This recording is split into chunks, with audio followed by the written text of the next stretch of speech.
Bueno, estamos con Miguel Benazayac, a quien vamos a entrevistar para el podcast Ideas en Jaque, entrevista que además va a ser publicada en el canal de YouTube a mi nombre, Santiago Liaudat, y poco después va a salir publicada en la revista Ciencia, Tecnología y Política, ya en versión editada, seguramente resumida e impresa. Miguel Benazayac nació en 1953 en Buenos Aires, es médico por la Universidad de Buenos Aires y doctor en psicología por la Universidad de París 7. Tras ser detenido y torturado por su militancia en el PRT-ERP, se exilió en 1978 en Francia, donde vive hasta la actualidad. Su vasta producción intelectual, que reúne más de 40 libros traducidos a 15 idiomas, recorre la psicopatología, la filosofía, la biología y la neurofisiología. Este carácter interdisciplinario de sus investigaciones le ha permitido desarrollar un abordaje original acerca de distintas problemáticas contemporáneas. En esta entrevista nos enfocamos en sus reflexiones acerca de las relaciones entre tecnología, neoliberalismo, subjetividad y política. Bueno, muchas gracias, Miguel, por esta posibilidad. Gracias a Y vos. la primera pregunta que tengo para hacerte es la siguiente. En tu último libro, publicado en Argentina junto a Ariel Penisi, titulado La inteligencia artificial no piensa, el cerebro tampoco, usted señala cómo la utilización que estamos haciendo de la alta tecnología, en particular las tecnologías digitales, está produciendo cambios neurológicos con efectos negativos. ¿Podría desarrollar esta idea? Sí, bueno, en realidad yo trabajé mucho tiempo dentro de una interfase entre el mundo digital y el mundo del cerebro, digamos, ¿verdad? O sea, para tratar de comprender qué cambios podía ocasionar esto. Yo vengo de trabajar, te hablo de más de 15 años, ¿no? Con el implante coclear, pero después lo que quise comprender es de manera no intrusiva qué pasaba con esta promiscuidad cotidiana tan fuerte con los aparatos digitales. Entonces, nosotros utilizamos, bueno, toda la tecnología de imágenes cerebrales, ¿verdad? O sea, que existen. Y lo que nos fuimos dando cuenta un poco es que, ¿cómo podíamos sospecharlo? La delegación de funciones cerebrales hacia la máquina eh, ocasionan cambios neurofisiológicos, ver anatómicos, anatómicos en el sentido de las redes neuronales que se modifican o se modifican, en el cerebro. Eso es algo que nosotros, claro, se ha comprobado, se ha recomprobado muchas veces, pero lo que quiero decir es que de un punto de vista de la neurofisiología no es una sorpresa, no es una sorpresa porque efectivamente la plasticidad cerebral nos ha enseñado, ¿no? Hace ya más de 20 años, que, claro, los mecanismos de delegación son paralelos a lo que pasaría con el sistema esqueleto muscular. O sea, si yo delego una función, o sea, no hago más fuerza con el brazo o qué sé yo, por supuesto que hay una atrofia del músculo. En el cerebro, el mecanismo de delegación de funciones siempre ocurre dentro de la evolución de las especies, ¿no? Con un mecanismo paralelo de reciclaje de la zona cerebral o subcortical liberada, ¿verdad?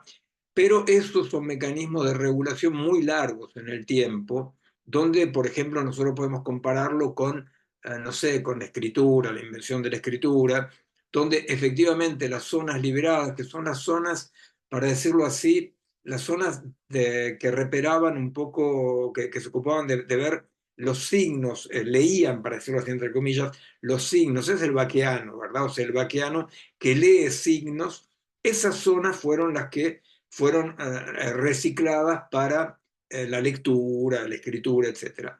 Pero son procesos largos.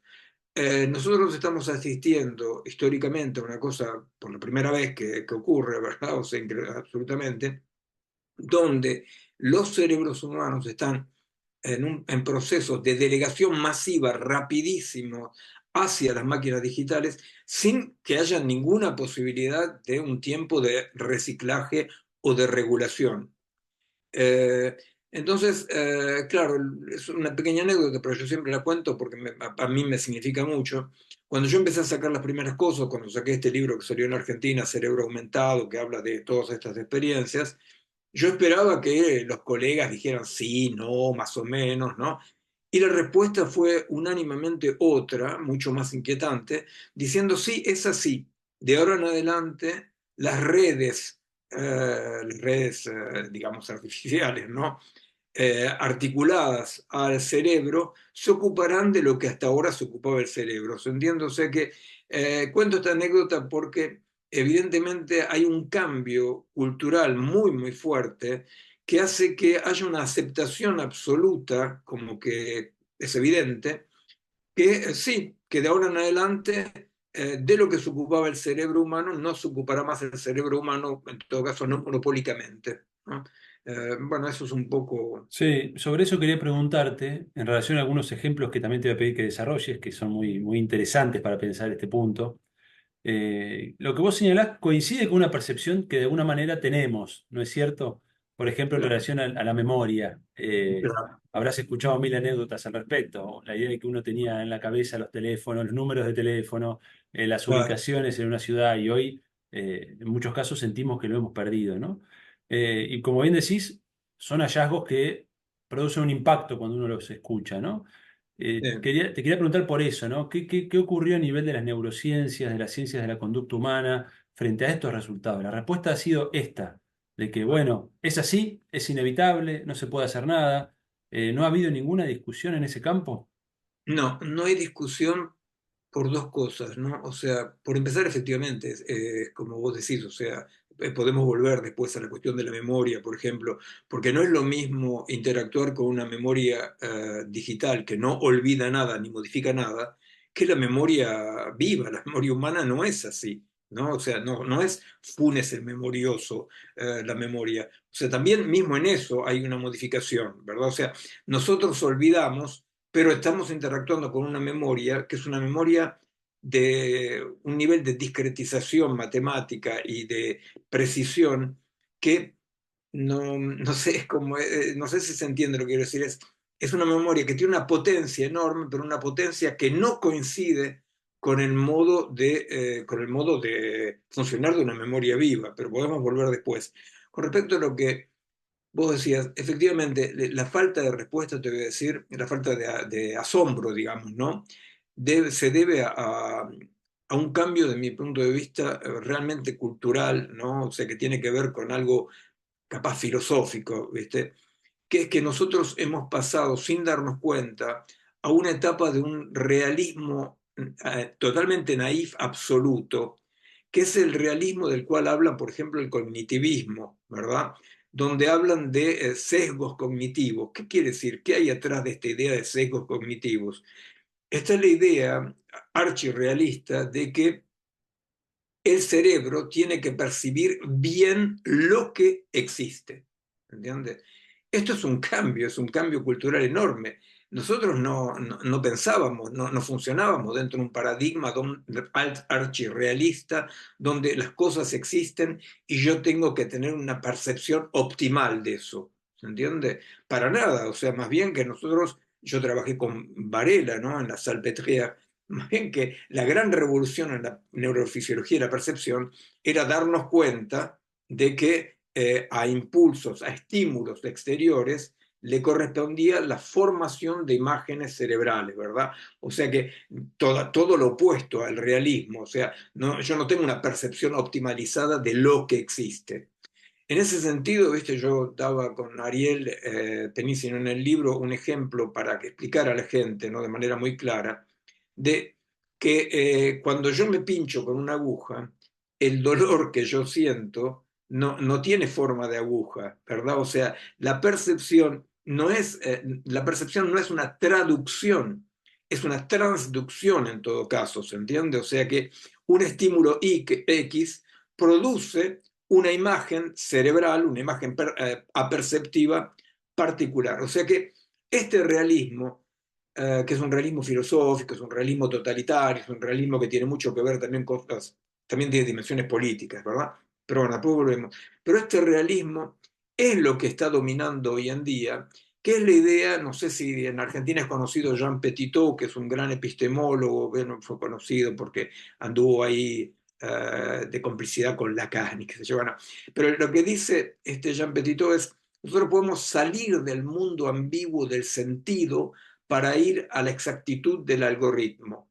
La exactitud del algoritmo no es un descubrimiento científico, es una posición filosófica reaccionaria archipositivista que trata de asimilar absolutamente los funcionamientos del cerebro y de lo vivo al funcionamiento de la máquina.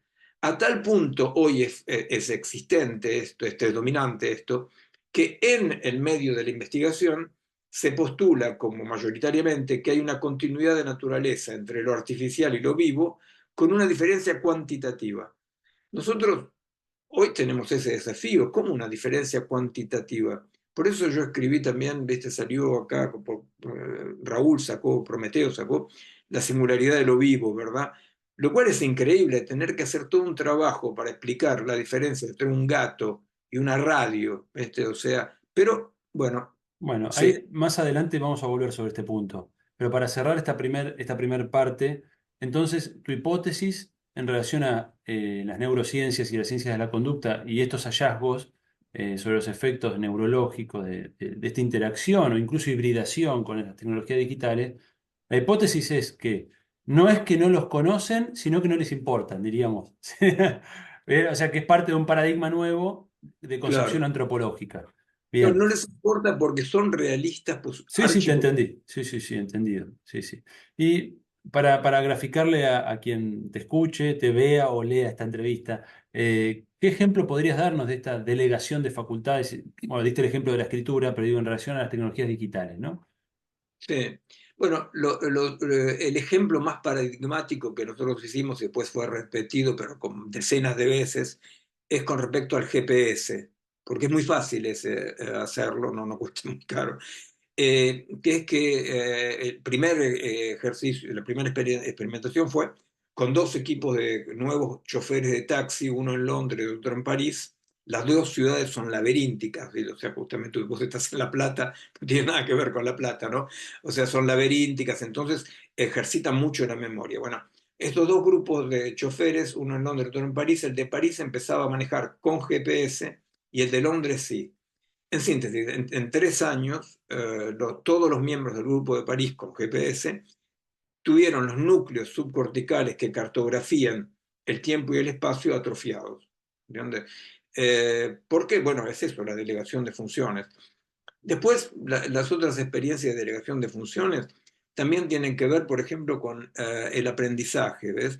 O sea, nosotros tenemos una tal precisión hoy de la cartografía cerebral que podemos ver en vivo y en directo cómo se trasladan las neuronas, el desarrollo de una arquitectura cerebral más compleja. En directo podemos ver eso, por ejemplo, cuando un chico está aprendiendo a hacer una raíz cuadrada o un logaritmo, algo por el estilo, vos ves la complexificación del cerebro. Cuando el chico aprieta un botón, o sea, delegación de funciones, eso no se hace, eso no se opera. O sea que hay una simplificación de los funcionamientos cerebrales. Después, bueno, hay una serie de otras experiencias que se han hecho, no que, hay que acordarse porque es interesante, que nosotros ya comprobado por decenas de investigaciones paralelas, la diferencia entre leer sobre papel o leer sobre una pantalla, ¿verdad? Leer el mismo texto, ¿no? Que no toman las mismas vías neuronales de memoria, ¿verdad? O sea, leer sobre pantalla compromete las vías neuronales de lo que se llama la memoria de trabajo, esa memoria que se borra rápidamente, ¿se entiende? Bueno, eso en medio de un montón de otras cosas, o sea que los estudios de las modificaciones no faltan. Lo que no está hasta que llega ChatGPT, que es muy cómico porque ChatGPT tuvo un efecto finalmente, lo que no hay es una reacción frente a eso. Los estudios están y no hay ninguna reacción, o la reacción que comentábamos antes, de decir, y bueno, es así. Claro, claro. Bueno, ahí hay mucho para charlar, pero quiero seguir con algunos otros temas que tienen que ver también con esto, ¿no? Porque estamos hoy realmente, y creo que más aún después de la pandemia, en una etapa de digitalización creciente de la experiencia humana, ¿no? Y han emergido fenómenos de la mano de esta digitalización que quería preguntarte si tienes alguna hipótesis al respecto de vinculación entre estas cosas, ¿no? Porque uno te escucha. ¿no? Delegación de facultades sin reciclaje. Uno dice, bueno, uno piensa un cerebro menos complejo en cierto sentido, ¿no? No sé si estoy extendiendo demasiado tus resultados, pero a priori yo digo, bueno, acá una persona que está interactuando permanentemente con las tecnologías digitales, evidentemente hay zonas de complejidad que no está desarrollando. ¿Tiene algún vínculo esto con lo que está pasando en el mundo hoy en términos de proliferación de nuevas derechas? ¿Tenés alguna hipótesis al respecto? Son nuevas derechas que suelen ir de la mano con discursos anticientíficos, incluso hasta oscurantistas en algún sentido, ¿no? Estoy hablando, por ejemplo, de terraplanismo. Acá en Argentina tenemos una diputada que es incluso referente del espacio oficialista que abiertamente es defensora del terraplanismo. Bueno, ni hablar del negacionismo del cambio climático. Es decir, cuestiones que para una racionalidad más o menos compleja, con cierta capacidad de contrastación empírica con lo que sucede en el mundo, uno diría, bueno, esto es fundamental, ¿no? Que podamos ponernos de acuerdo en estos temas. ¿Vos Sí. encontrás algún vínculo? Quizá es apresurado porque son acontecimientos del presente, pero ¿encontrás algún vínculo entre estos fenómenos a nivel neurológico, de digitalización de la vida y emergencia de estos discursos? Sí, para mí hay una relación bastante estrecha, ¿no? O sea, digamos que la influencia fundamental o el resultado fundamental de esta colonización algorítmica, porque hay que hablar de colonización algorítmica, inclusive a mí me extraña mucho que dentro de los movimientos descoloniales se le dé tan poca importancia a la colonización algorítmica, ¿no? O sea, que no se la considera ni siquiera. Bueno, en realidad sí hay una relación estrecha en el sentido de que la colonización algorítmica lo que produce es el cambio, para decirlo de una manera un poco imaginaria, con imágenes, ¿no? El pasaje cada vez más hacia un funcionamiento dejando atrás la complejidad de la existencia, para decirlo así, ¿verdad? O sea, si me permito utilizar esos términos. O sea, digamos que existir significa esa complejidad, esa búsqueda de sentido a partir de un sentido, ¿verdad? O sea, bueno, el funcionamiento no, el funcionamiento se evita, hace la economía de toda cuestión del sentido, ¿verdad? El funcionamiento nos mete dentro de un modo de vida donde funciona bien o funciona mal. Entonces, efectivamente, cuando nosotros vemos, por ejemplo, que de repente dicen, bueno, vamos a sufrir mucho, pero las cosas van a ir bien, ¿verdad? Este tipo de enunciados, ¿no? De discursos, o sea, oficialistas que están en Francia, en Argentina de manera caricatural, o sea, el mérito que tiene Milei hay que reconocerlo, que él dice la verdad abiertamente. O sea, el mérito del pelotudo. O sea, él dice la verdad demasiado claramente. Acá en Francia, Macron lo hace de manera más dulce, ¿verdad? O sea, más suave. Bueno, pero cuando yo veo a la gente dice, pero ¿cómo? Vamos a sufrir mucho y después va a andar mejor. Entonces hay algunos que dicen, bueno, pero capaz que hay que esperar. Pero no, hay que ver de qué están hablando. Lo que va a andar mejor no va en el sentido de lo humano y lo vivo. El funcionamiento va a andar mejor. O sea, nosotros tenemos que darnos cuenta de que estamos tomados en macroprocesos donde el hombre y lo vivo no están más en el centro de la preocupación para nada. Eso es muy raro, es muy difícil de asumir, de darnos cuenta.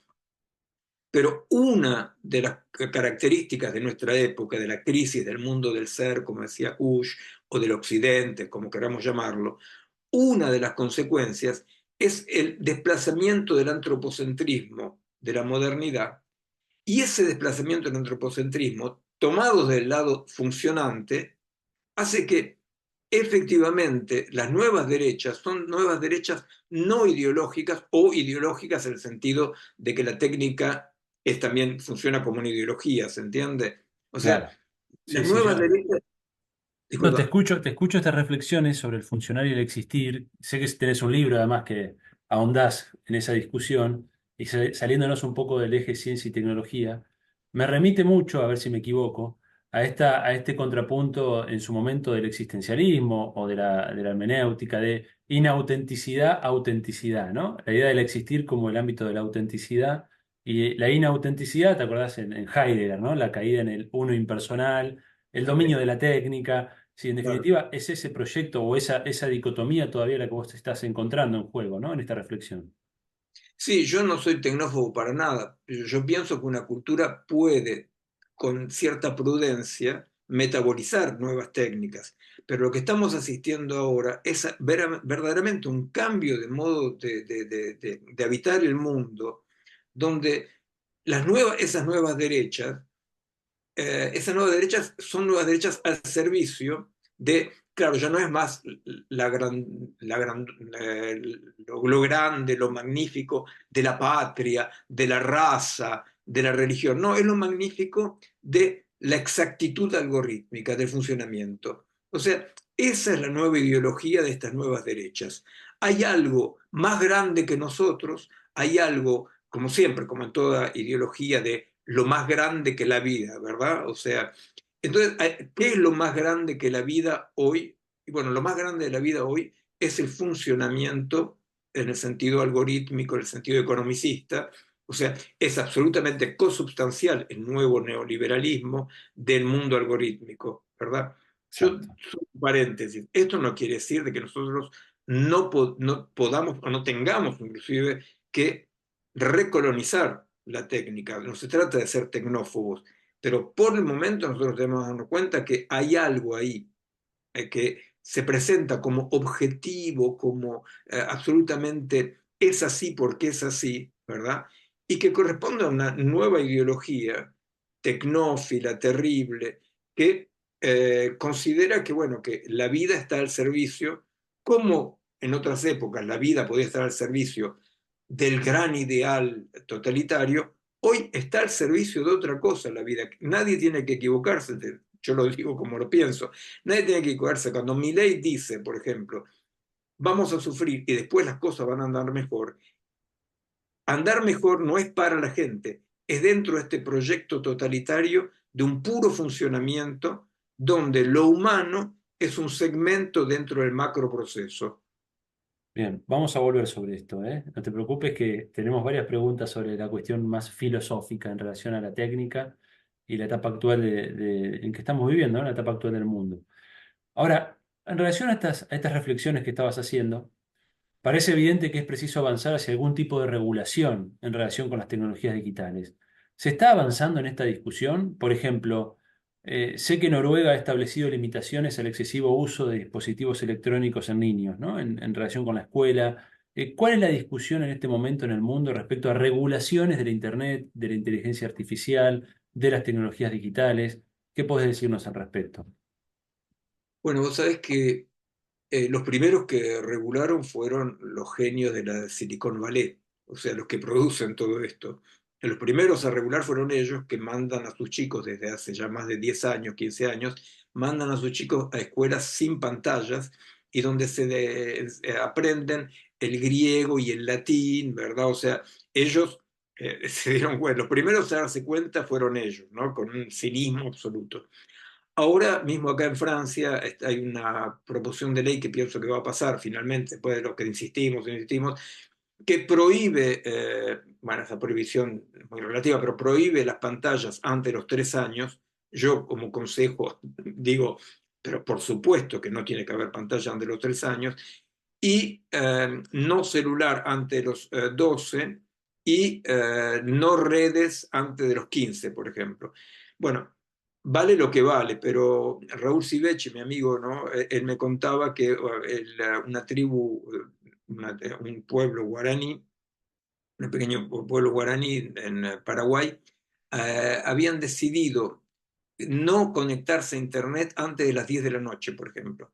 Es esa prudencia, ¿se entiende? O sea, decir, seamos prudentes, ¿no?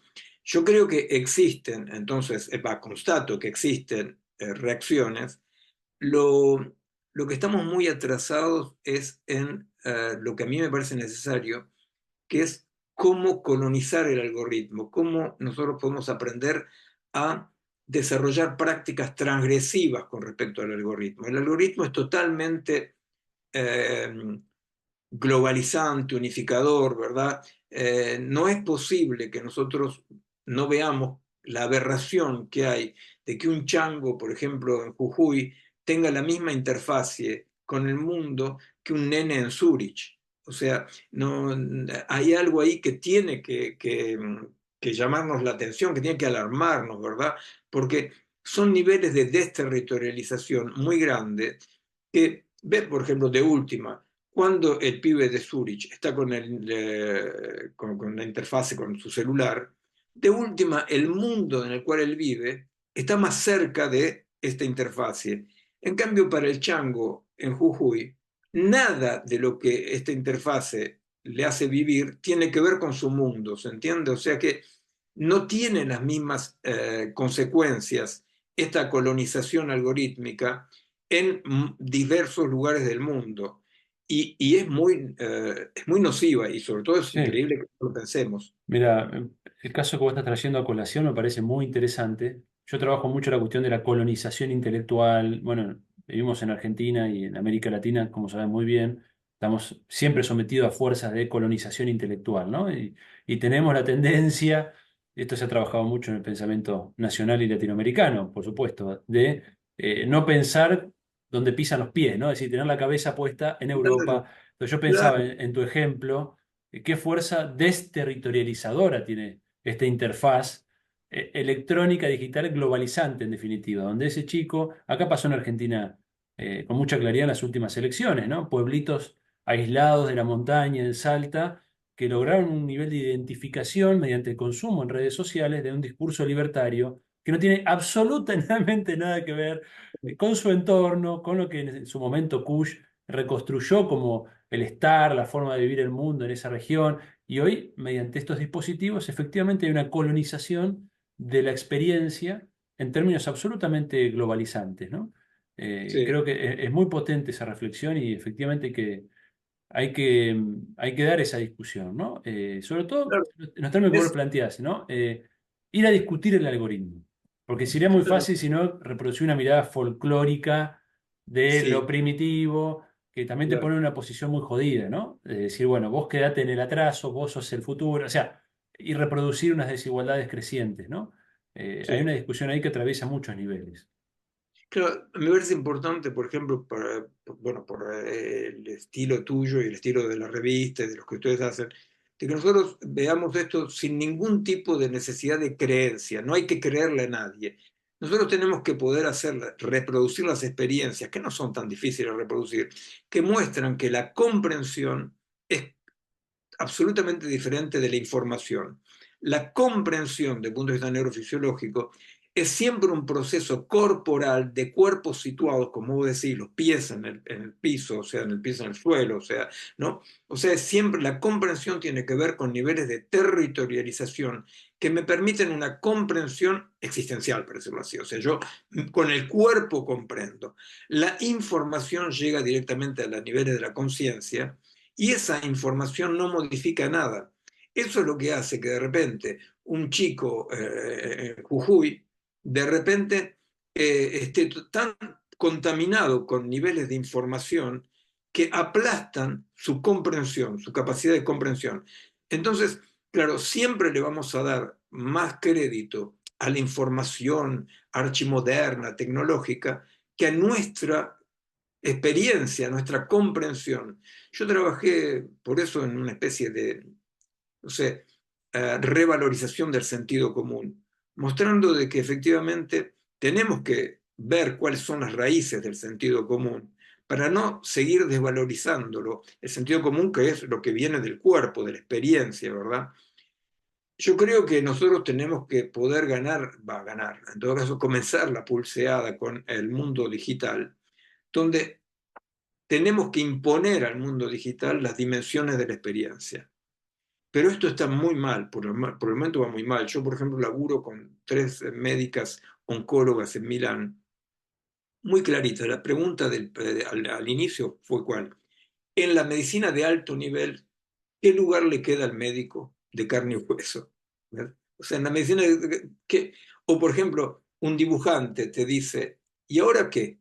Si yo pongo tres frases en chat GPT y hace el dibujo, ¿se entiende? O sea, hay algo ahí que nosotros tenemos que poder pensar. ¿Ves? Por ejemplo, cuando se dice, pero mira todo lo que puede hacer la inteligencia artificial y yo comparo con lo vivo, yo ya perdí. ¿Por qué perdí? Porque yo implícitamente estoy pensando que un ser humano es un agregado de módulos comparable a los módulos de la inteligencia artificial, ¿se entiende? Y en esa visión modular, no orgánica, yo digo, pero en realidad, ¿qué le falta a la máquina? A la máquina le falta todo, o sea, el todo orgánico que es nuestra vida. Eso hoy tenemos que encontrarlo de nuevo, ¿no? Mira, hay algo muy gráfico en relación a lo que decís. No sé si en Francia se utiliza esta metáfora, pero cada vez se escucha más la metáfora del hardware, el software, para referirse a la subjetividad humana, ¿no? Es como un uso coloquial. No sé si en Francia también se utiliza, pero acá es muy común, ¿no? Es decir, Es hay un problema del software. increíble, Por increíble. eso esta pregunta va directo a ese tema, ¿no? Que es que más allá de las regulaciones que podamos establecer, que efectivamente creo que hay que avanzar en ese sentido, y que estamos muy atrás todavía, en términos de... también hay una figura ahí que es el Estado, ¿no? Que en todo este cambio epistemológico, político, económico, tecnológico, el Estado, como sabes muy bien, queda en una posición complicada, ¿no? Para establecer regulaciones. Pero a priori uno dice, bueno, hay que regular, ¿no? Cuando uno ve desde el sentido común, justamente, cuando uno ve los efectos en niños, adolescentes y hasta los propios adultos del uso y consumo, diría, de estas tecnologías, ¿no? Ahora bien, todo indica que la revolución digital va a continuar transformando nuestras vidas, por lo menos mientras este sistema siga vigente y no hay indicios de que eso cambie. Usted ha afirmado que se trata de una tercera gran ruptura antropológica. Este concepto es de usted, ¿no? Gran ruptura antropológica vivida por la humanidad. ¿A qué se refiere? ¿Cuáles serían las otras dos grandes rupturas antropológicas y qué lo diferencia a este momento del anterior? Julio, me permito hacer un pequeño Sí, paréntesis. por Muy supuesto. importante lo que dijiste con respecto a la regulación. Nosotros tenemos que darnos cuenta, porque bueno, si no, no sé, queda como demasiado distraídos, no darnos cuenta de que se quiere desregular la economía, desregular, o sea, entonces, la desregulación de los ciclos biológicos para ir hacia una aumentación de la vida, desregular, o sea, tenemos que darnos cuenta de que no es culpa del algoritmo en sí, pero la utilización actual del algoritmo va absolutamente en el mismo sentido que van todas las ultraderechas neoliberales, ¿verdad? En el sentido de hay que desregular todo, desregular, desregular. A mí me parece que el rol del Estado tiene que ver con lo que por suerte va a pasar ahora acá en Francia, de que vamos a tratar de regular un poquito, o sea, el Estado tiene que proteger, el Estado tiene que proteger, pero ¿proteger qué? Y bueno, es ahí donde está la cosa, ¿proteger la economía o proteger la gente? ¿Se entiende? Bueno, si no, vuelvo a la pregunta. Claro, eso es una hipótesis antropológica que yo lancé, ¿no? Diciendo que la revolución digital, la algorítmica, es la tercera gran revolución antropológica, tomando niveles de desterritorialización y delegación de funciones. La primera es cuando se pasa de una comunicación a un lenguaje articulado para la humanidad, ¿verdad? O sea, los animales tienen mismo protolenguaje, por supuesto, pero se pasa a un lenguaje articulado donde hay una discontinuidad entre el lenguaje y el cuerpo, digamos, la experiencia corporal. O sea que el lenguaje tiene una cierta autonomía. En esta primera gran revolución nace la humanidad, para decirlo así, lo que conocemos como humanidad. Acá nosotros podemos decir que de repente, claro, la experiencia indirecta, los conocimientos indirectos son enormes porque por el habla se podía decir al otro, bueno, tener cuidado de un pozo de repente, ¿no? O sea, no hace falta hacer la experiencia. Eso da una potencia enorme a la humanidad y también la desterritorializa mucho.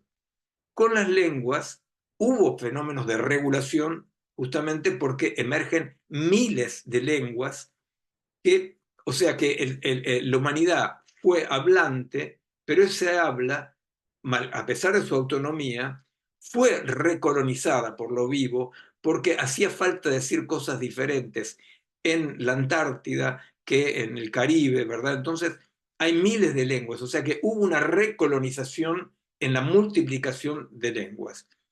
La segunda gran revolución es en la Mesopotamia no persa y en China y en Egipto y en los mayas, cuando con algunos cientos de años, es un misterio histórico esto, en algunos cientos de años de diferencia, sin ningún contacto, se inventa la escritura. Acá hay un nuevo nivel de desterritorialización enorme porque el pensamiento puede quedar escrito, Entonces la experiencia indirecta, los conocimientos indirectos, se transforman en casi 60-70% de nuestro conocimiento, ¿verdad? Pero ahí nuevamente hay una reacción en el sentido de que hay muchas escrituras diferentes que corresponden a las experiencias corporales de la gente, ¿se entiende? Yo hago mucho hincapié en esto para llegar a la tercera, la digital, porque justamente se escribe diferente, porque se escribe, en los cuerpos recolonizan esta escritura que a pesar de todo las desterritorializa, pero se entiende hay una dinámica. Y todavía hay pueblos no alfabetizados y semi-alfabetizados, etcétera, etcétera. La tercera gran revolución es la algorítmica, donde efectivamente nosotros sabemos que hay hombres y mujeres de ciudades que el 90% capaz de sus conocimientos vienen por vía directamente digital, o sea, indirecta. ¿Se entiende? O sea que a cada uno de estos tres pasos hay una pérdida de autonomía y de protagonismo, para decirlo así, del cuerpo, de la experiencia corporal, y un aumento de la información abstracta que viene, abstracta en el sentido de no ligada al cuerpo, ¿no? Y bueno, por supuesto que la conclusión, por lo menos por el momento, es que el mundo digital es un mundo justamente que, contrariamente a las lenguas y a la escritura, no hay miles de formas de digitalizar el mundo, ¿verdad? El otro día en la CTA autónoma hicimos una discusión y había un ingeniero, él decía, sí, pero hay muchos algoritmos diferentes, no hay que confundirse. Que yo, utilizando los algoritmos, pueda producir escritura en francés, en chino, no quiere decir que haya algoritmización diferente. La digitalización corresponde en todo el mundo al mismo proceso de discretización del mundo, ¿verdad? De modelización. ¿Se entiende? O Claro, sea, sí, sí, pasar lo cualitativo a lo cuantitativo y claro, traducirlo en un ¿viste? lenguaje calculable. Claro, ¿viste? O sea, Exacto. eso no hay que dejarse engañar con eso, porque eso no.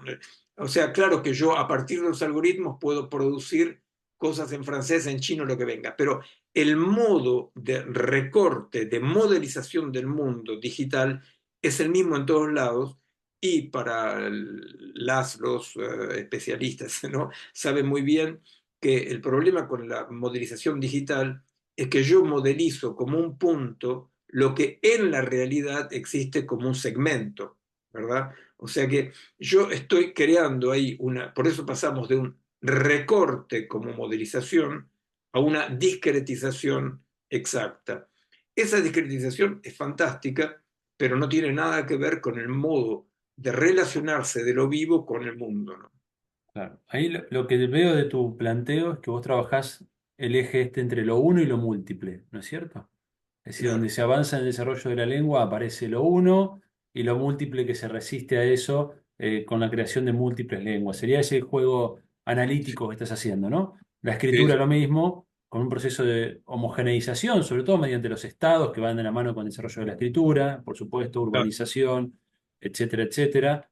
Creación de escuelas de escribas, ¿no? Para uniformizar un tipo de escritura. El caso paradigmático, sin dudas, es China con esa uniformización de la escritura que ha sobrevivido hasta el día de hoy, ¿no?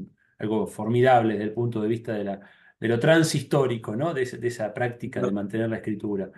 Y hoy lo uno se estaría imponiendo sobre lo múltiple. Todavía Sí. no ha habido esta reacción de recolonizar lo algorítmico. Ahí entiendo ese planteo tuyo. ¿Va por ese lado? ¿Es correcta mi interpretación? Exactamente, o sea, y nosotros vemos como el capitalismo avanzado necesitó ir hacia lo uno porque el turco, el hebreo, el chino, en un momento dado, hace no mucho tiempo, o sea, hace menos de un siglo, en el último siglo, todas esas lenguas fueron uniformizadas, ¿verdad? O sea, eh, por ejemplo, a mí me pasó acá muchas veces de ir a la Biblioteca Nacional y pedir un libro, no sé, de cualquier autor francés, y te traen un libro de hace un siglo. Y vos no entendés nada, porque vos no podés entender ni el español. Mira, si uno trata de leer el Quijote original, tiene dificultades para el Quijote, porque se escribía de maneras diferentes. Esas maneras diferentes son la forma de recolonizar esta uniformización, como decía, de lo uno a lo múltiple, ¿verdad? Son las formas de recolonizar eso yendo hacia la multiplicidad de la vida, ¿no? Con el mundo algorítmico esto no se opera por el momento. Es interesante hacer el contrapunto, estoy pensando en voz alta, mientras te escucho. Por ejemplo, un autor que hoy es bestseller en el mundo, que es Yuval Noah Harari, lo habrás leído, el autor Sí, israelí.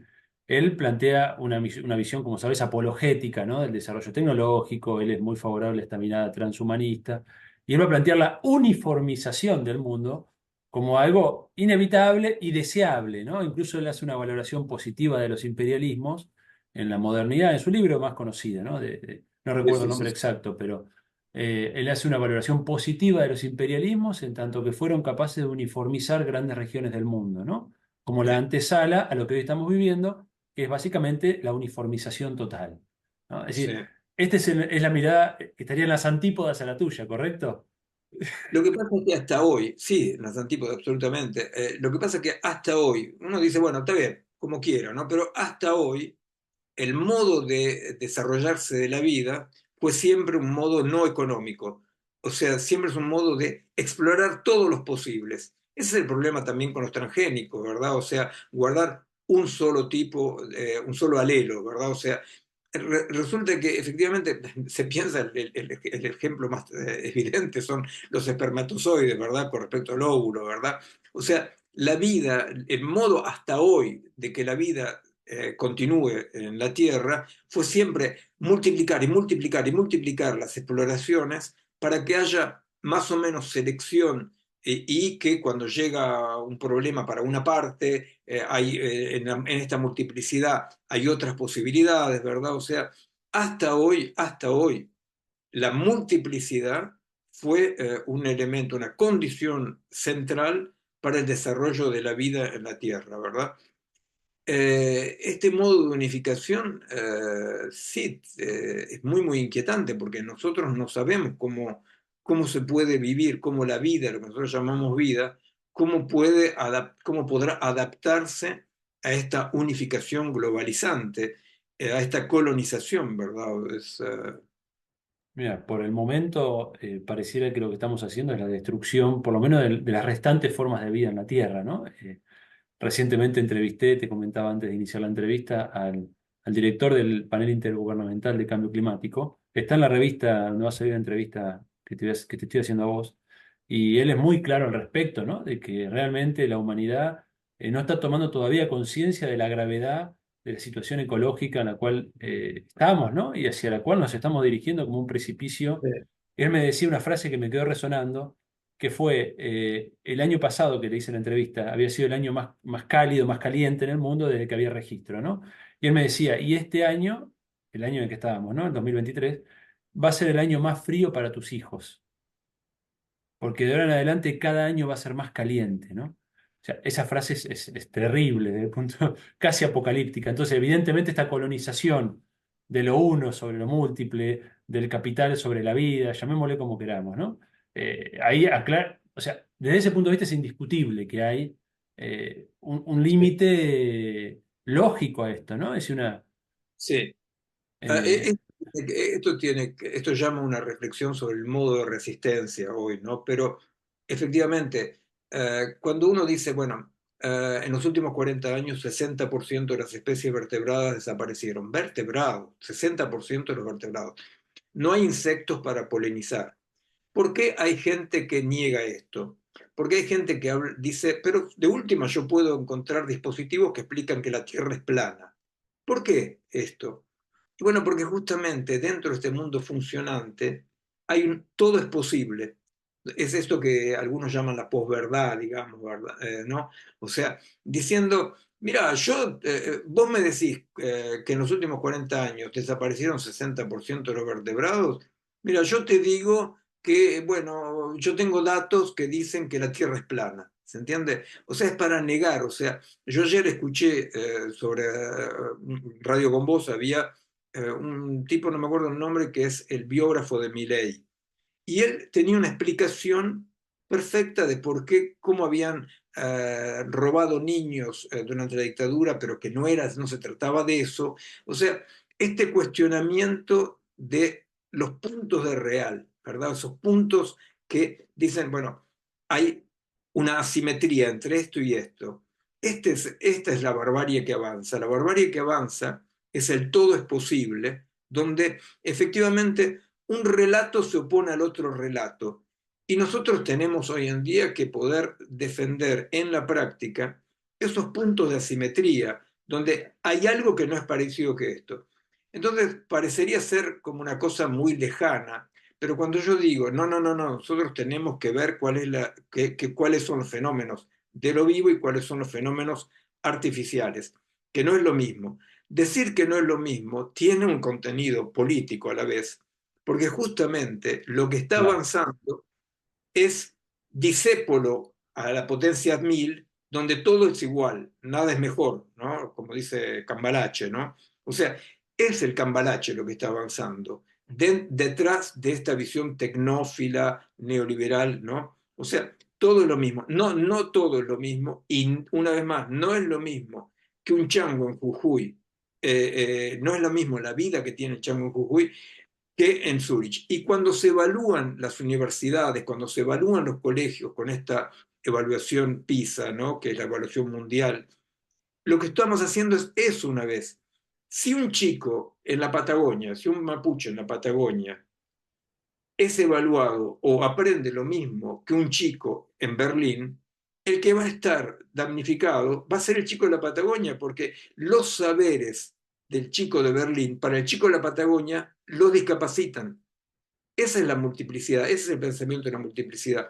Nosotros tenemos que rechazar ese tipo de evaluaciones globales, de objetividades ideológicas, ¿verdad? Claro. Bueno, se me despiertan muchas cosas para, para comentar a partir de esto que decís, pero en primer lugar, en relación al cambio climático y el neoliberalismo y esta tecnofilia, es indudable que hay un vínculo entre el negacionismo del cambio climático y neoliberalismo y sobre todo estas nuevas derechas, es indudable.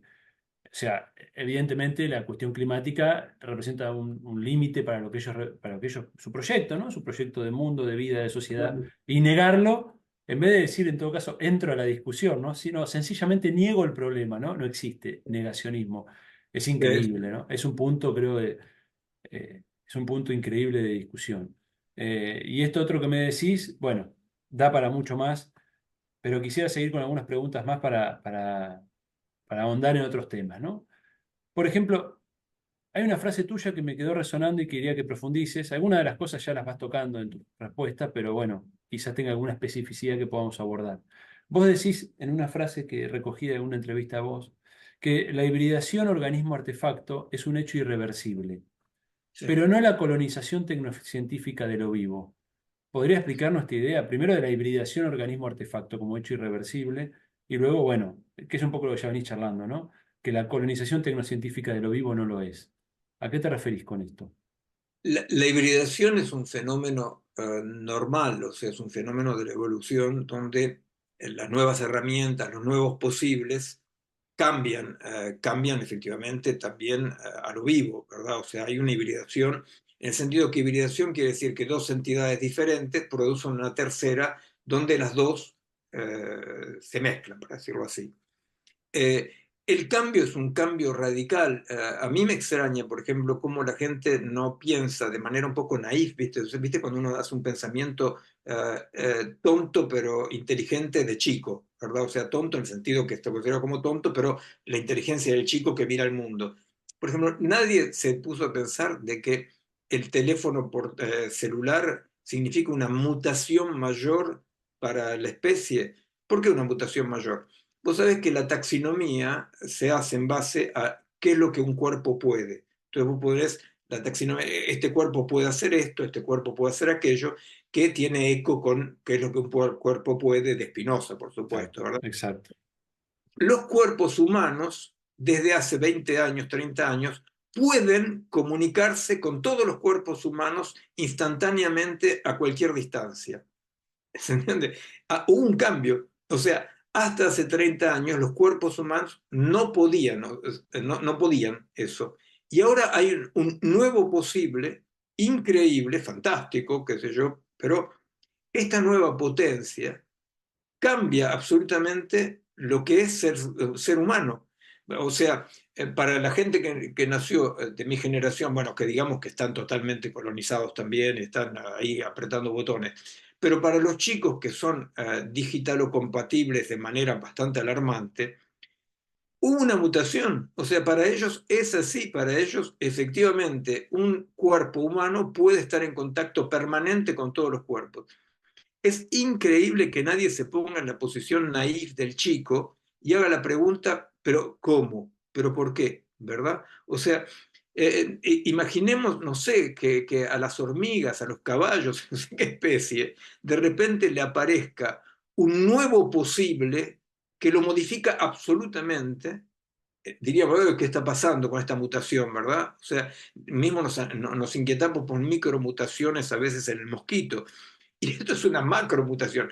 Claro, es una macromutación que dice, no, no, pero es la máquina, no soy yo. No, eso no es cierto. No hay la máquina y yo. De la misma manera que cuando tocas el violín, vos tocas el violín y tocando el violín, vos modificás tus conexiones cerebrales, ¿verdad? O sea, y vos no sos más el mismo. Uno sabe eso, ¿viste? Cuando toca música, uno sabe ese momento donde efectivamente no está más, yo toco el saxo, ¿viste? No está más el saxo, voz y la partitura, sino que hay una integración. Esa integración, claro, no es que vos te tragaste el saxo, ¿te das cuenta? Pero vos coevolucionás con el saxo.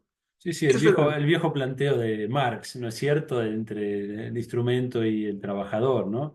en la producción Incluso, social de una existencia, exacto, exacto. la humanidad se produce ella misma. Exactamente, ¿no? E incluso hasta el propio, ya que lo citamos hoy, el propio Harari, desde su posición vegana, ¿no? Él tiene una posición en ese sentido de derecho de los animales, etcétera. Él hace un planteo que es interesante en el paso del nomadismo al sedentarismo, ¿no? Y él va a plantear que no es que nosotros colonizamos las especies que domesticamos, sino que ellas nos colonizaron a nosotros, porque cómo han logrado evolutivamente un éxito. Transformando, Claro, porque transformando. hoy hay millones y millones de hectáreas de trigo, por ejemplo, en el mundo, y dice, bueno, el trigo nos dominó a nosotros para que la reproduzcamos, ¿no? Me pareció una inversión muy interesante que tiene que ver con Sí, otro tema que te iba a preguntar, que es la crisis del antropocentrismo, ¿no? Es decir, cómo empezamos a encontrar explicaciones que no ponen el eje necesariamente en lo humano como la acción humana, sino la acción de estos entes no humanos. Y en este sentido, yo veo a todas las edades, como decís vos, no es un tema ya de los niños, sino de los adultos mayores que viven frente a la pantalla con el botoncito. Vos decís, ¿quién está usando a quién acá? O sea, claro, ¿la persona está usando al teléfono o el claro. teléfono y el algoritmo están usando a la persona? Su tiempo de atención para producir ganancia, para producir lo que fuera. Pero ¿quién usa a quién? ¿No? Creo que hay una Claro. pregunta que es inquietante, ¿no? Sí, sí, sí, sí. Este punto me quedó claro, el de la hibridación organismo-artefacto, que incluso podríamos verlo en un sentido hasta histórico, ¿no? Como un proceso donde esto es un salto, pero que viene de antes, ¿no? Y la no colonización de lo tecnocientífica de lo vivo tiene que ver con esta Claro, eso. resistencia que vos decís, ¿no? Con la Claro, posibilidad de generar otros falta, proyectos. faltaba la segunda parte de tu pregunta, Claro. efectivamente. O sea, la hibridación es entonces un proceso absolutamente normal, digamos, ¿no? De la evolución. Lo que está pasando no es una hibridación, lo que está pasando es un aplastamiento por negación de la alteridad de lo vivo. ¿Se entiende? O sea, para que haya hibridación tenemos que tener en cuenta dentro de nuestros dispositivos la alteridad artefacto-vida y decir cómo se va a hibridar esto.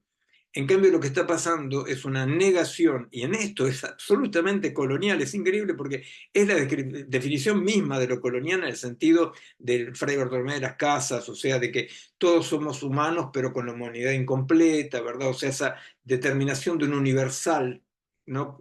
Y acá es lo mismo, acá resulta que agarramos y decimos, en realidad, ¿qué hace la colonia? La colonización dice, el indio, como dice Kushka, ¿verdad? El indio, ¿verdad? O el negro, el africano, no es otro, es como no se debe ser, es el como no se debe ser.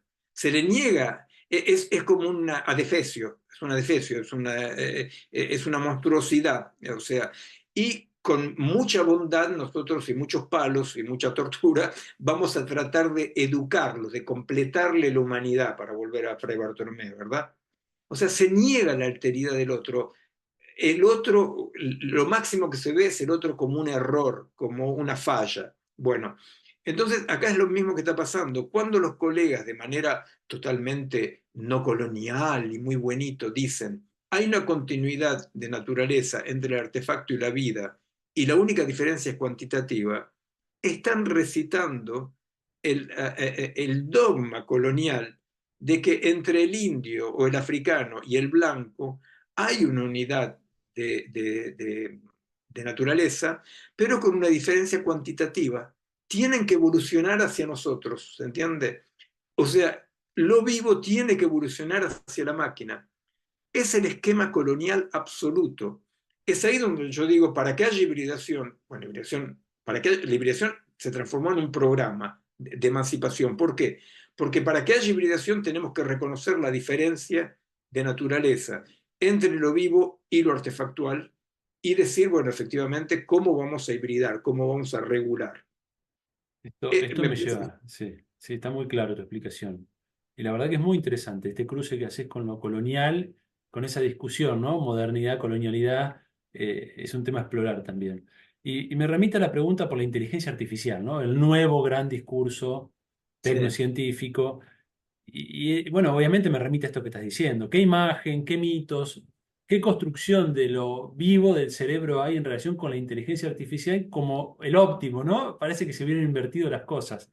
Al principio claro, se trataba de que la máquina se pareciera al cerebro, ahora parece que quedamos detrás de esa carrera y el cerebro debe parecerse a la máquina, ¿no? claro. Hay algo de ese juego ahí Claro, que es todo, fíjate vos, por ejemplo, cuando a nuestros pobres chicos les imponemos lo que se llama la pedagogía de competencias, la pedagogía de competencias es eso, es considerar que vos tenés que sacarle las competencias inútiles al chico, ponerle competencias útiles, y viste como dice la pedagogía de competencia, aprender a aprender y aprender a olvidar lo que aprendiste, ¿no? Esas son las consignas mundiales, ¿no? De la pedagogía de competencia. Esto parte de lo que decías antes, de considerar al cerebro como un hardware, ¿no? Y entonces yo le meto informaciones y después, por supuesto, yo la borro para ponerle otras útiles. Esto solamente es concebible cuando yo pienso ya dentro de un macro proceso economicista neoliberal, donde lo humano es recursos humanos, o sea, es un recurso como otros. Entonces yo tengo que ver cómo colonizo absolutamente al humano para que ese humano no tenga ninguna afinidad electiva, ninguna territorialización, ninguna subjetividad que sea un escollo en la maximalización de la producción. Y los humanos, más vamos hacia el funcionamiento, más pensamos nuestra vida funciona bien o funciona mal. No tenemos que olvidarnos de que las amenazas del futuro hacen que la gente encuentre muy ansiolítico, muy tranquilizador, pasar de pensar en la existencia a preocuparse del funcionamiento.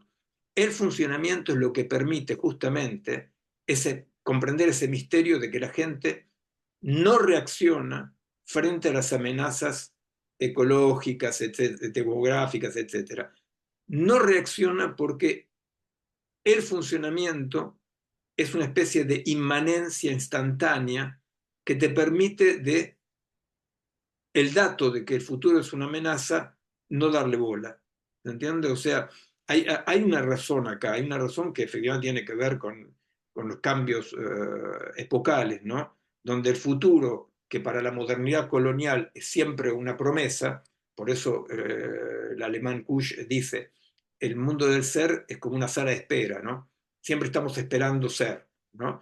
Eh, ahora no se puede, el Occidente no puede más darse el lujo de esperar nada porque el futuro es una amenaza. El funcionamiento permite de no pensar el futuro amenazante. Tocaste muchos temas también, una vez más, que sos como ramificás árboles de preguntas y de reflexiones, pero mm, decís pedagogía de las competencias, no puedo no pensar en gestión de las emociones, que en Argentina se ha vuelto un discurso, no sé en Europa, pero absolutamente dominante. Y hace poco me compartí en una actividad de la apertura de un local del Partido Libertario, que se está nacionalizando ese partido, entonces están abriendo locales en todo el país y me mostraban un audio donde justamente daban curso de gestión de las emociones para afrontar la nueva era de libertad que se viene. Es, claro. para analizarlo como discurso es fantástico. Y Yo te acuerdo, el tercer gran discurso. Orwell en 1984, Orwell,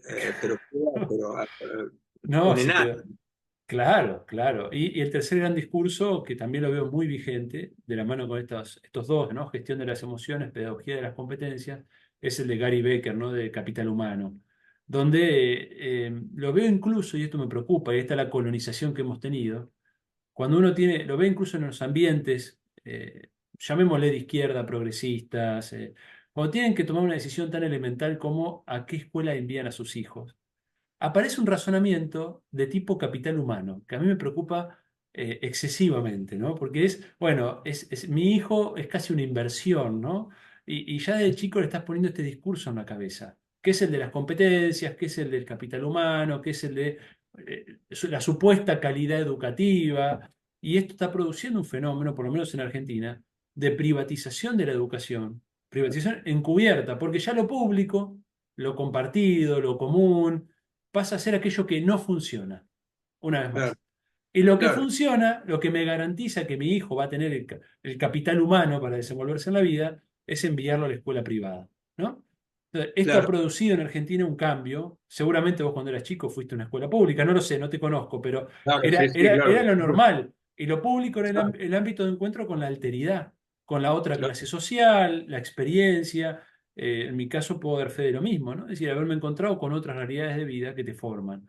Hoy claro. lo que uno ve es un encapsulamiento de clase amparado en este discurso, en este mismo discurso que vos muy bien reconstruís, Claro, ¿no? y te digo una cosa, ¿no? Que puede parecer paradojal. Eh, yo tengo hijos de dos generaciones, ¿no? O sea, entonces tengo dos nenas chiquitas ahora, ¿no? Sí. Soy abuelo, pero también tengo dos nenas chiquitas. Y van a la escuela pública. Entonces, ¿qué pasa? En la escuela pública, una de mis dos nenas, que es bien salvaje, tiene una sola amiga blanca francesa, ¿viste?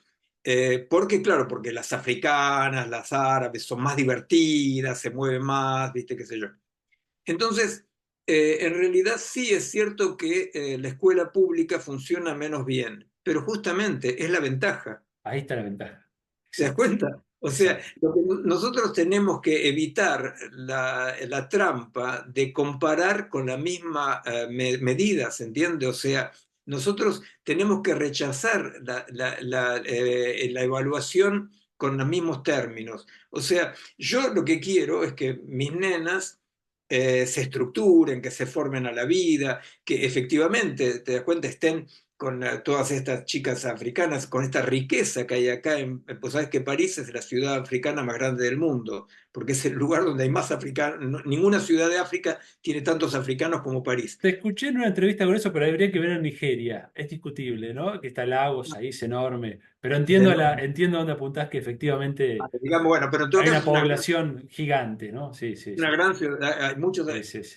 Entonces, claro, hay que ver que son objetivos diferentes, ¿se entiende? O sea, Exacto. la cuestión es que, claro, que mis nenas se eduquen con estas culturas diferentes, con esta conflictualidad, ves, por ejemplo, dos o tres chicas africanas tratan absolutamente de adoctrinar hacia el Islam a mi hija. Entonces, ella lleva libros para chicos donde muestran el origen del universo y la otra le trae el Corán para chicos, ¿verdad? Y eso es lo que uno dice, qué alegría, qué fuerza, qué vida plena que están llevando, ¿verdad? Y justamente uno evita de transitivitar, ¿no? O sea, de hacer que la realidad del chico sea una realidad transitiva, colonial, siempre lo colonial, lo transitivo, nunca el estar siendo, ¿verdad? O sea, entonces vos decís, el estar siendo no es un proyecto, un programa mundial, el estar siendo se basa en ese tipo de cosas, por ejemplo, si vos podés valorar lo que está viviendo tu hijo aquí y ahora y no verlo siempre en términos transitivos, ¿qué va a hacer cuando sea grande? Claro. Porque la trampa en Occidente es que nosotros entrampamos a los chicos en una espera, cuando seas grande, pero cuando somos grandes seguimos entrampados en esa espera porque no llega nunca la cosa, ¿verdad? En el mundo del ser, el ser no llega nunca, es pura falta, inclusive viste todo el psicoanálisis de la falta, de la carencia, el deseo nace de la carencia, todas estas cuestiones que desgraciadamente en Argentina mordieron tanto, ¿verdad? Y no ver esa plenitud de lo que está acá. ¿no? Entonces, bueno, eso era para decirte, o sea, tenemos que ver las ventajas de que la escuela pública no esté colonizada por el funcionamiento. Es más importante esto desde un punto de vista psicológico. Yo trabajé durante 30 años en psiquiatría del niño y adolescente, ¿no? Y te digo, desde el punto de vista, sí, como desde el punto de vista neurológico, lo importante es que el chico se estructure, que se estructure. Una vez que está estructurado, después puede aprender un montón de pavadas útiles, pero tenemos que defender la inutilidad de la vida, en el sentido de que la vida tiene que ser inútil en sí, y después uno, o sea, la inutilidad de la existencia, ¿verdad? O sea, no existimos para algo. Sí, sí, sí, Para me imagino. oponerse al ser humano, recursos humanos, capital humano, significa decir, no, no somos un recurso para nada. La vida es su propio objetivo, ¿verdad? Y eso es lo que hay que oponer. Seguimos yéndonos del eje, pero bueno, es inevitable cuando tocas estos temas que en lo personal me tocan mucho. Soy padre de familia, tengo una hija y estas preguntas uno le atraviesan, ¿no? Cuando empieza a encontrar que han cambiado mucho las formas de vivir las infancias, de cuando éramos pequeños nosotros, donde el juego era algo absolutamente natural y emergía en un niño, una niña, y no había ni que preguntarse por eso, era el fin en sí mismo de la niñez, ¿no? Y hoy aparece un discurso muy potente que tiene que ver con, bueno, ya hay que formarlo para la vida adulta, suprimiendo la infancia, se suprime la infancia.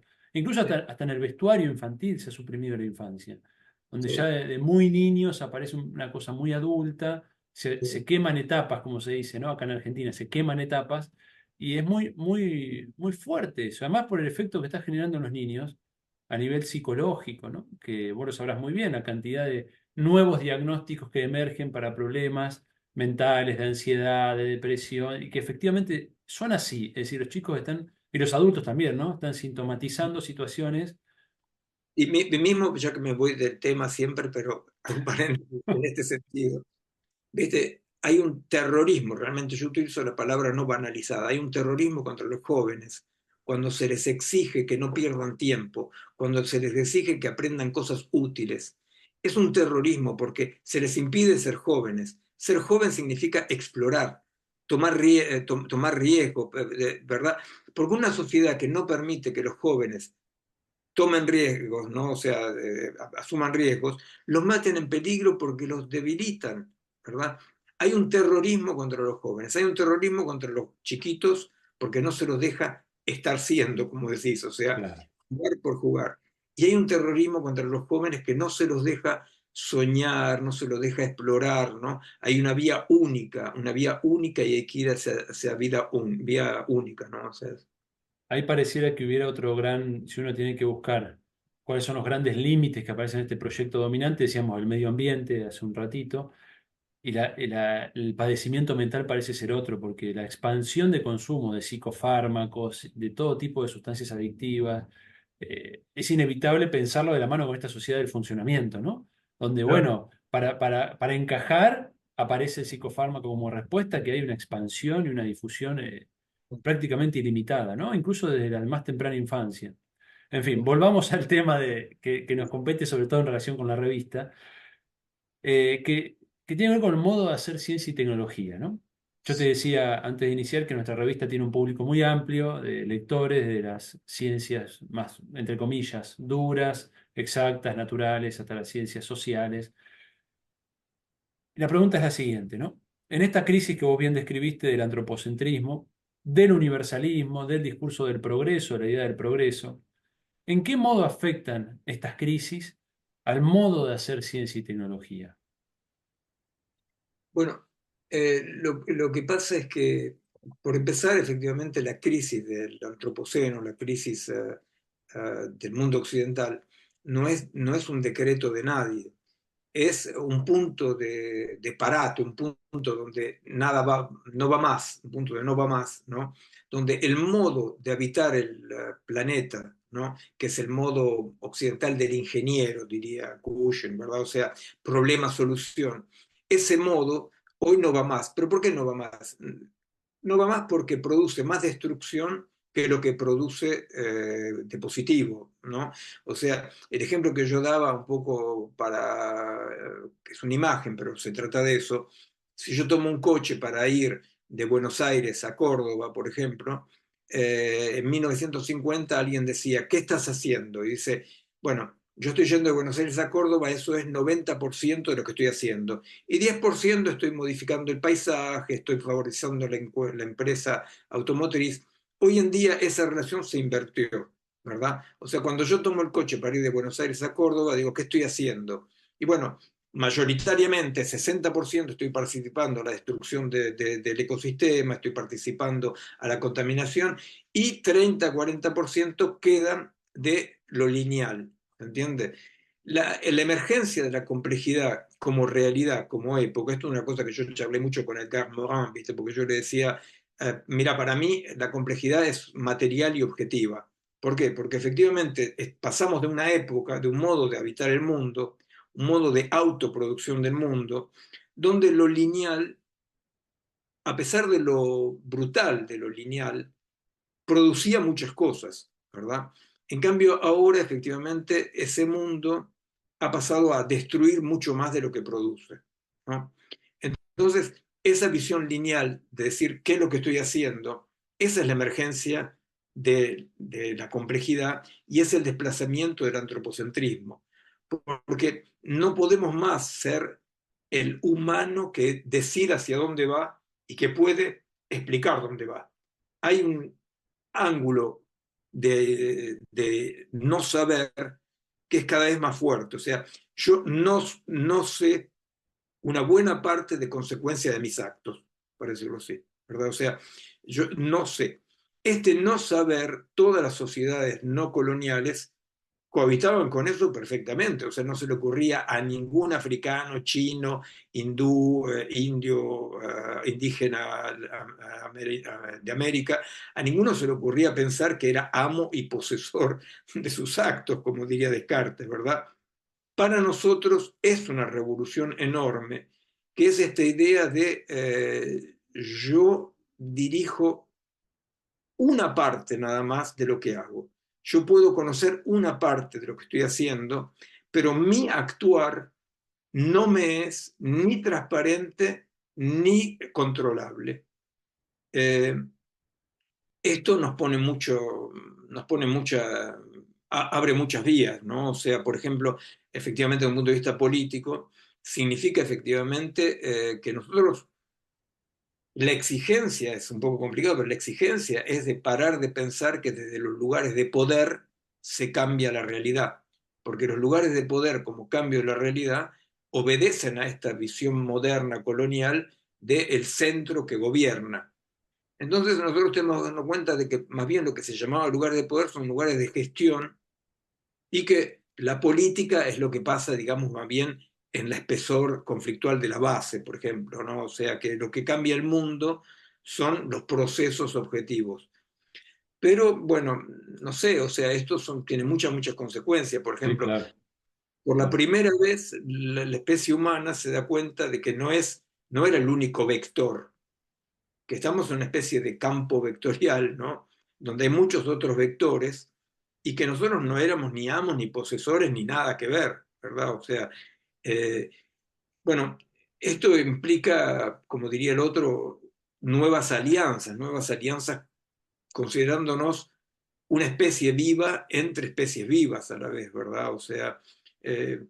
realmente el desplazamiento del antropoceno es, ya te digo, no sería más que para verlo desde el punto de vista político, es un desafío terrible porque significa un no actuar, ¿no? Que permite la acción, para decirlo así, ¿verdad? O sea, abandonar esa posición de sujeto que modifica para pasar a una prudencia de participar dentro de sistemas a modificaciones. No sé si está muy oscuro lo que digo. Yo te entiendo, pero bueno, estuve estudiando un poco tu pensamiento, así que más o menos conozco además las coordenadas filosóficas de donde lo pensás. Pero me interesa sobre todo quedarme en la cuestión de ciencia y tecnología y esta cuestión de, bueno, no sabemos, no somos del todo conscientes de las consecuencias de nuestros desarrollos tecnocientíficos, ¿no? Esto a esta altura es evidente. Desde el proyecto Manhattan en adelante, ya lo sabés, hubo una gran discusión en relación a el papel, la responsabilidad del científico en sus resultados.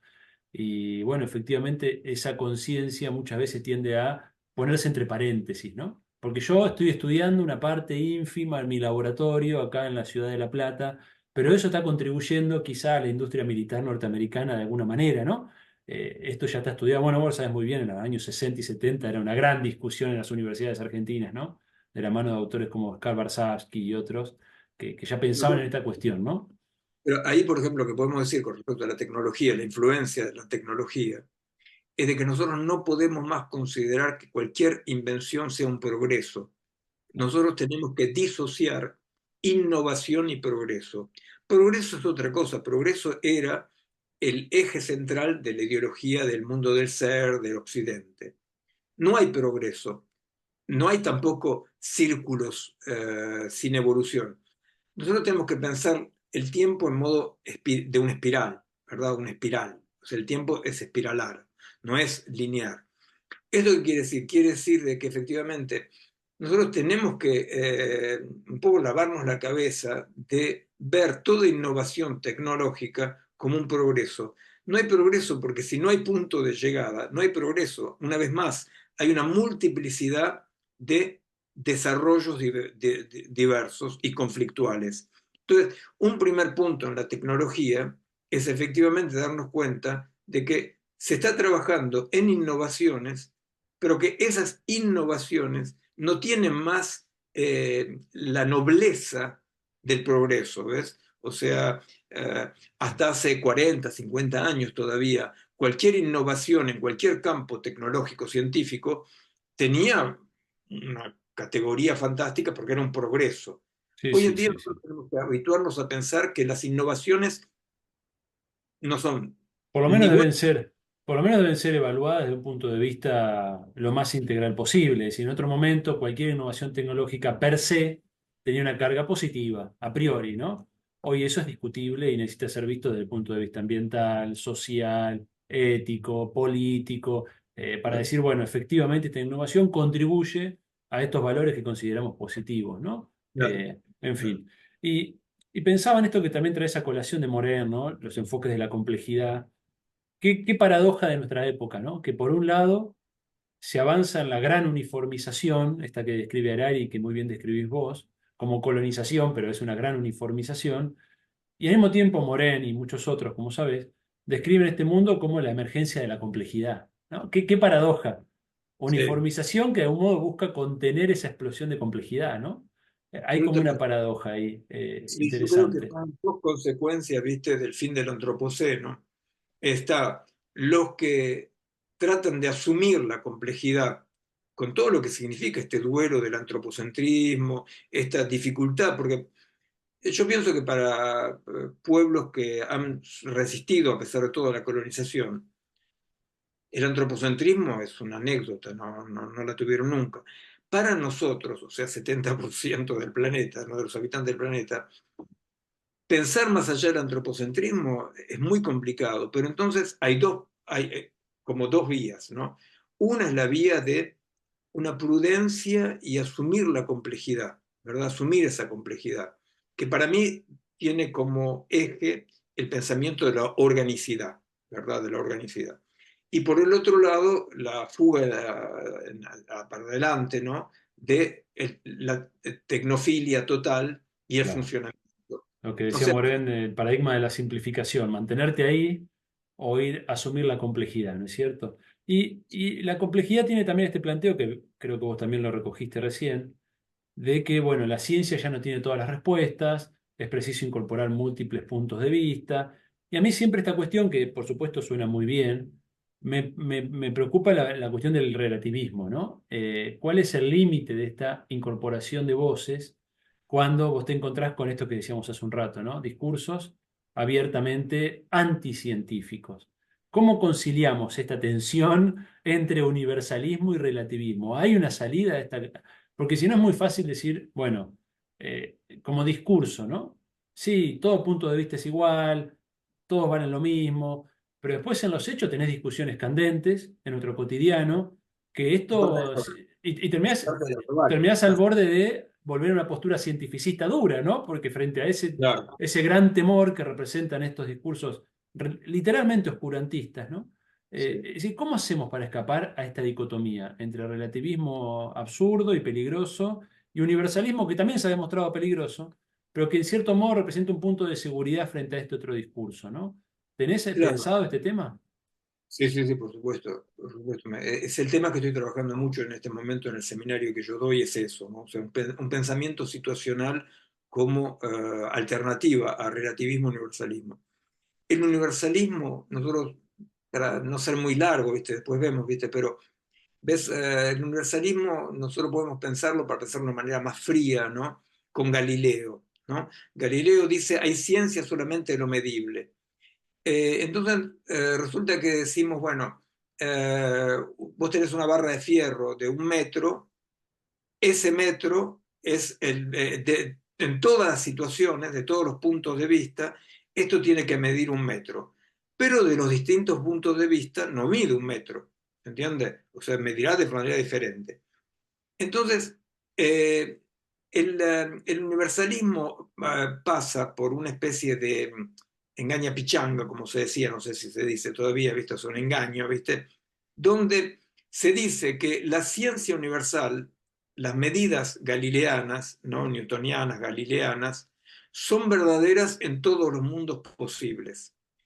Pero, ¿qué es lo que se va a escamotear ahí adentro? ¿Qué es lo que se va a eclipsar?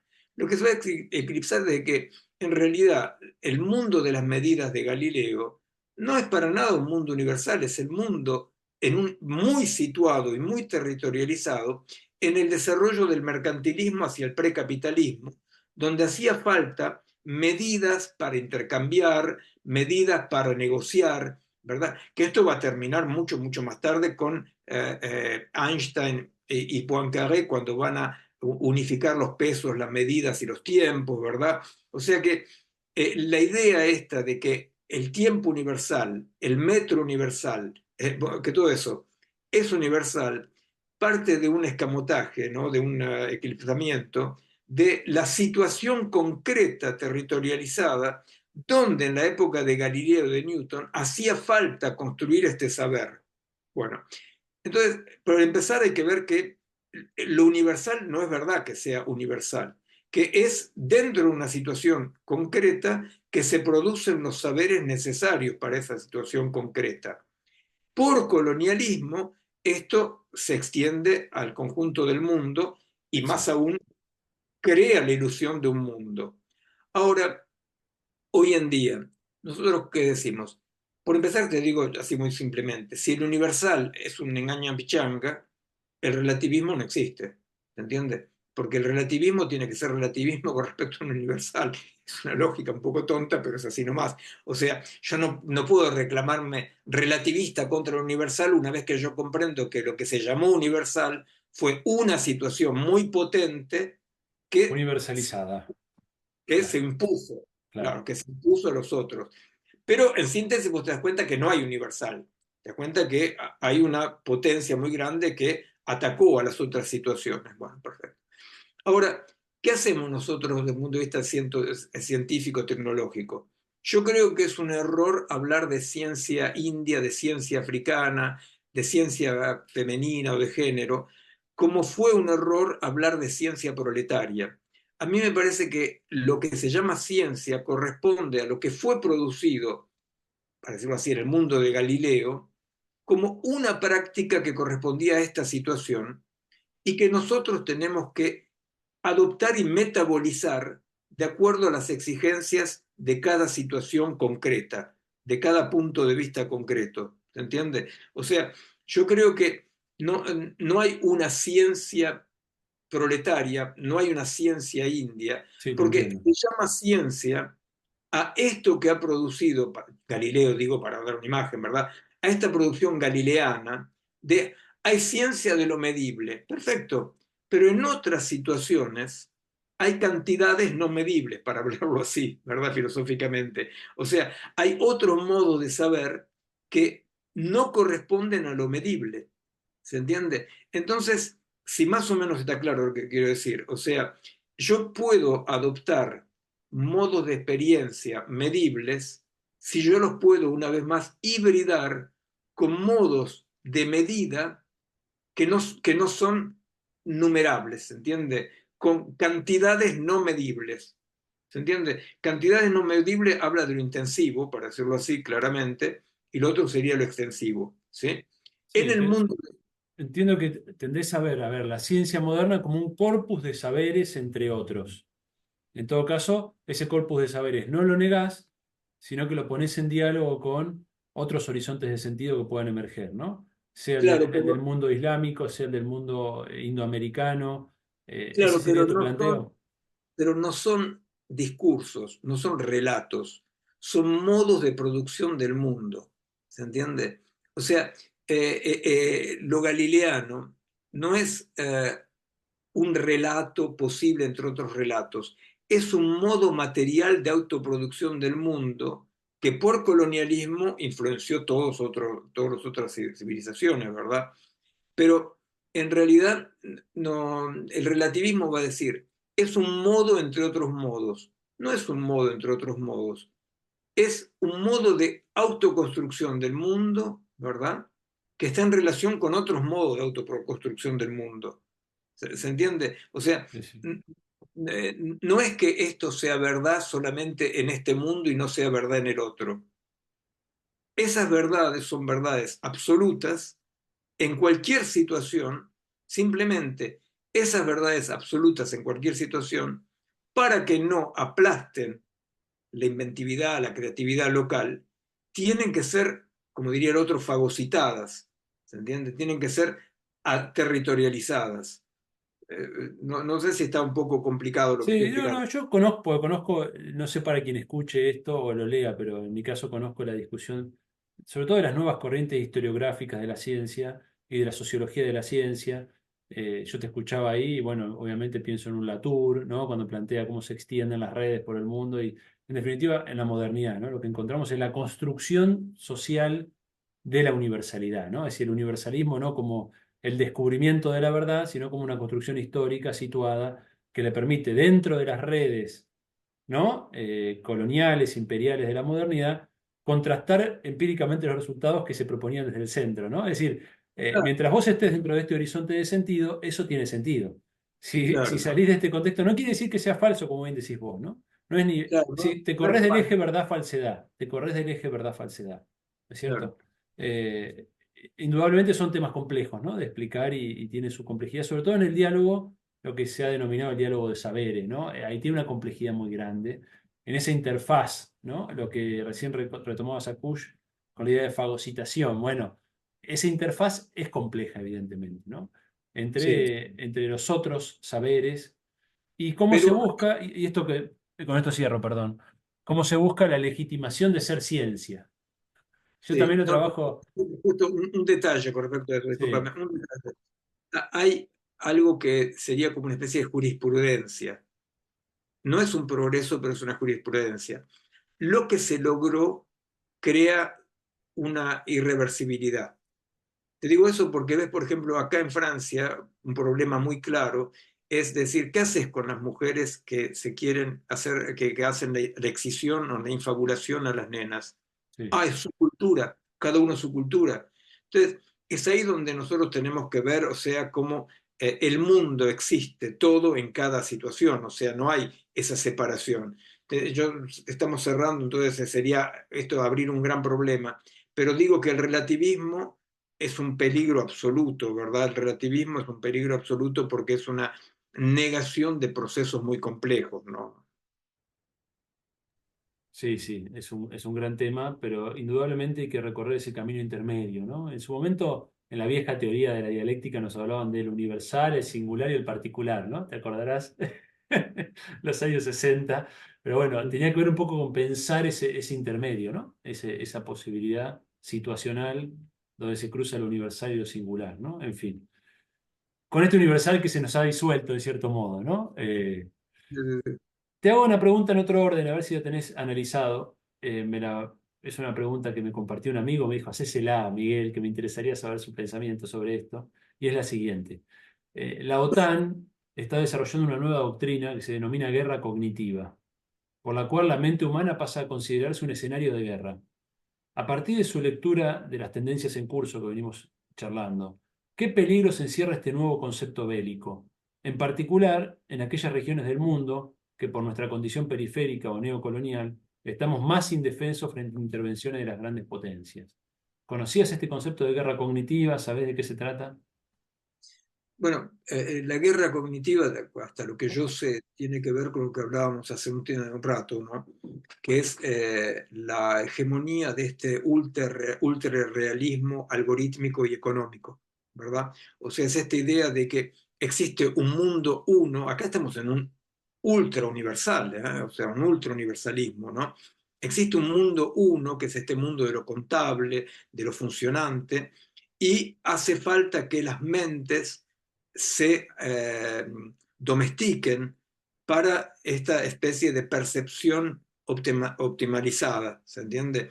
Entonces, hay una guerra efectivamente que trata de, una vez más, aplastar toda singularidad, toda territorialidad, toda multiplicidad. Y efectivamente se trata de ganar esa guerra hoy en día para el imperio, ¿no? Para los imperios, ¿no? O sea, se trata de ganar esa guerra que es la guerra donde ya no importa más el color, el género, poco importa, ¿verdad? O sea, lo que importa es que los cerebros estén adaptados a esto. ¿Y por qué hablan de los cerebros? Porque esta gente piensa que un cerebro es como una máquina computacional que puede existir fuera del cuerpo. Entonces, cuando ellos, ya al hablar nomás de guerra de cerebros, efectivamente lo que están ya ganando ellos es la idea de que un cerebro podría existir más allá de un cuerpo y los cuerpos entre cuerpos territorializados, ¿se entiende? A la guerra de los cerebros no tenemos que ponerle una resistencia cerebral, tenemos que ponerle cuerpos, cuerpos vivos, ¿no? Que no son homogeneizables, no sé cómo se dice, Bien. homogenables, ¿no?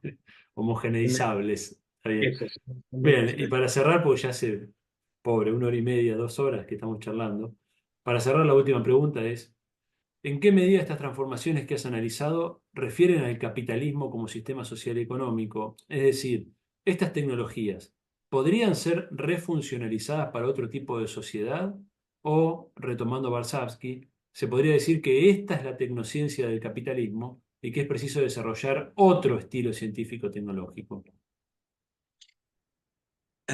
Yo tengo mucha prudencia con respecto a los cambios que marcan una gran discontinuidad. Yo creo que los cambios tienen que ser cambios que muestren nuevos posibles aquí y ahora, ¿verdad? O sea, eso no quiere decir que no haya en un momento dado, esperemos, un cambio de relación de fuerzas, pero tenemos que tener mucho cuidado con todo mesianismo que pone lo nuevo después del gran pivot, porque eso fue la trampa del modo occidental y colonial de emancipación, ¿verdad? O sea, pensadores como Badiou, por ejemplo, son representantes del modo colonial de emancipación, ¿verdad? Ellos ponen la conciencia en el centro y dicen que cuando haya la gran ruptura, ahí pasarán las cosas.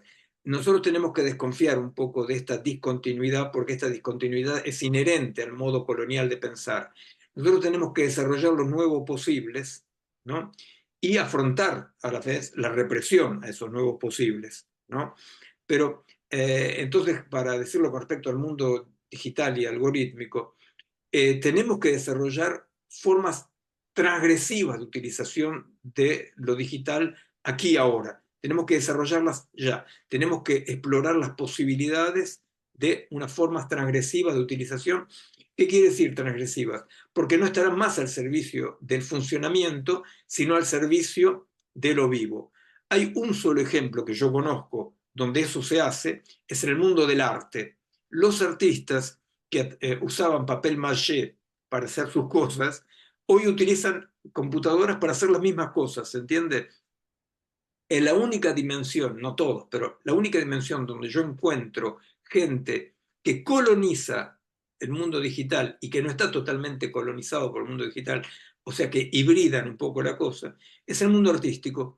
Los artistas son gente absolutamente testaruda que necesitan hacer algo, necesitan, ¿viste? Tienen una obsesión por una forma, por una creación, y de la misma manera que usaban papel maché o cualquier cosa, tienen tendencia a utilizar las computadoras, pero sin que la computadora les desvíe de su camino. ¿Se entiende? Pero se trata de eso, se trata de colonizar esta potencia. ¿Sí? Muchas gracias, Miguel. Gracias a vos, Santiago, y bueno, hasta una próxima entonces.